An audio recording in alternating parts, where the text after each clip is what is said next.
യുവാവേ, നമ്മുടെ ഈ ലോകത്തിന്റെ ഇഷ്ടാനുസരണങ്ങൾക്ക് നിങ്ങൾ പോകാതെ, ഈ ലോകത്തിന് അനുരൂപരാകാതെ നന്മയും പൂർണ്ണതയും ദൈവപ്രസാദമുള്ള ദൈവഗീതം ഇന്നതൊന്ന് അറിഞ്ഞ് മനസ്സ് പുതുക്കി ഒന്ന് രൂപാന്തരപ്പെടുവാൻ സ്നേഹത്തോടെ ഈ തിരുവെഴുത്ത് ഞങ്ങളെ ഓർമ്മിപ്പിക്കുന്നു. കാലമിനി ഏറെയില്ല. ഞങ്ങളുടെ വാക്കുകൾ ഞങ്ങൾ അവസാനിപ്പിക്കുവാൻ പോകുന്നു. ഒന്ന് രണ്ട് വാക്ക് ഞാൻ ഓർമ്മിപ്പിച്ച് നിർത്തട്ടെ.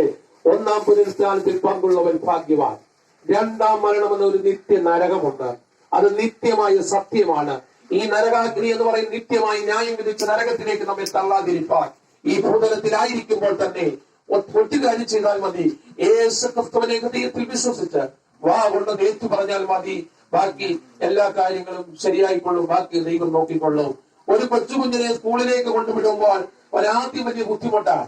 അവിടെ കിടന്ന് കരയും ബഹളം വെക്കും. ദൈവത്തിന് സ്തോത്രം. 2-3 ദിവസം കഴിയുമ്പോൾ അവന് കാര്യം മനസ്സിലാകും. പിന്നീട് അവൻ രാവിലെ നേരം വെളുക്കുമ്പോൾ പറയും എനിക്ക് സ്കൂളിൽ പോകണം. എന്താ കാരണം? അവരെ കൂട്ടുകാരുമൊത്ത് സന്തോഷിക്കണം. ഇതുപോലെ അപ്രിയപ്പെട്ടവരെ സ്വർഗീയ സന്തോഷം. പാപോത്മകമായ അവസ്ഥയിൽ വിടുവിക്കപ്പെട്ട് ദൈവോത്മകമായി നാം ജീവിച്ച കാൽച്ചുവടുകൾ എടുത്തു വെക്കുമ്പോൾ നിങ്ങളുടെ ജീവിതത്തിൽ സമാധാനമായിരിക്കും, നിങ്ങളുടെ ജീവിതത്തിൽ സ്വാതന്ത്ര്യമായിരിക്കും, നിങ്ങളുടെ ജീവിതത്തിൽ അതിന് നിത്യമായ ഒരു പ്രകാശമായിരിക്കും. ഈ നിത്യമായ അനുഭവം ദൈവത്തിൽ സ്തോത്രം അത് തുടരുകയാണ്. നിങ്ങളുടെ പ്രവൃത്തി നിങ്ങളെ പിന്തുടരുന്നു.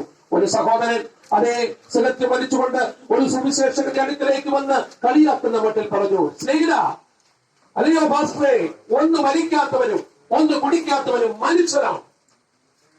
സാരമില്ല മോനെ, നീ വലിച്ചോളാം. തീ കത്തിച്ചു പിടിക്കുന്നവൻ തീ കത്തുന്ന സ്ഥലത്തോട്ടേ പോകത്തുള്ളൂ എന്ന് പറഞ്ഞാൽ നിത്യമായ നരകത്തിലേ